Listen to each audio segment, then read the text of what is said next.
Hi, ഞങ്ങളും തുടങ്ങിയിട്ടോ Musca ബണ്ണിൻ്റെ sale. 2 ആഴ്ചയായി. പക്ഷേ ഇൻസ്റ്റാഗ്രാമിലോ ഫേസ്ബുക്കിലോ ഒന്നും ഇടാനൊന്നും നേരമില്ലായിരുന്നു. പിന്നെ ഇപ്പോൾ ഇന്ന് ഇടാമെന്ന് വിചാരിച്ചതാണ്. മാഷാ അല്ലാഹ് കുഴപ്പമില്ല, ഇങ്ങനെ പോകുന്നുണ്ട്. റിവ്യൂസൊക്കെ നല്ലതാണ്.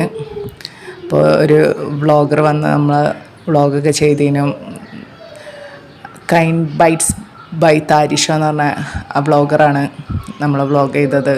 ആളുടെ വീഡിയോ ആണ് ഞാൻ അതിൽ കുറച്ചൊക്കെ ആഡ് ചെയ്തത്. നല്ല അഭിപ്രായമാണ്. ഒരിപ്പോൾ നമ്മളെ സ്ഥിരം കസ്റ്റമറാണ്. നമ്മളെ ലൊക്കേഷൻ വരുന്നത് ഈസ്റ്റ് മൂഴിക്കലാണ് വരുന്നത്. എലഫ് കാർസിൻ്റെ ഓപ്പോസിറ്റാണ് വരുന്നത്. അതിലൂടെ ആയിട്ട് പാസ് ചെയ്യുന്നുണ്ടെങ്കിൽ എല്ലാവരും വന്നൊന്ന് ട്രൈ ചെയ്യുക, എന്നിട്ട് ഫീഡ്ബാക്കൊക്കെ ഒന്ന് പറയാം. നമ്മൾ പിന്നെ പ്രൊവൈഡ് ചെയ്യുന്നത് ബൺ ഷവർമയും പിന്നെ ചോക്ലേറ്റ് ഉണ്ട്, സ്ട്രോബെറി ഉണ്ട്, പിന്നെ നോർമൽ മസ്കയുണ്ട്. നിങ്ങൾ ആരെങ്കിലും അതിൽ പാസ് ചെയ്യുന്നുണ്ടെങ്കിൽ ഒരു ബണ്ണെങ്കിലും വാങ്ങി കഴിച്ച് നോക്കുക, എന്നിട്ട് ഫീഡ്ബാക്ക് പറയാം. നമുക്കൊരു സന്തോഷമല്ലേ ഇതൊക്കെ, നിങ്ങളെ റിവ്യൂ അറിയുമ്പോൾ.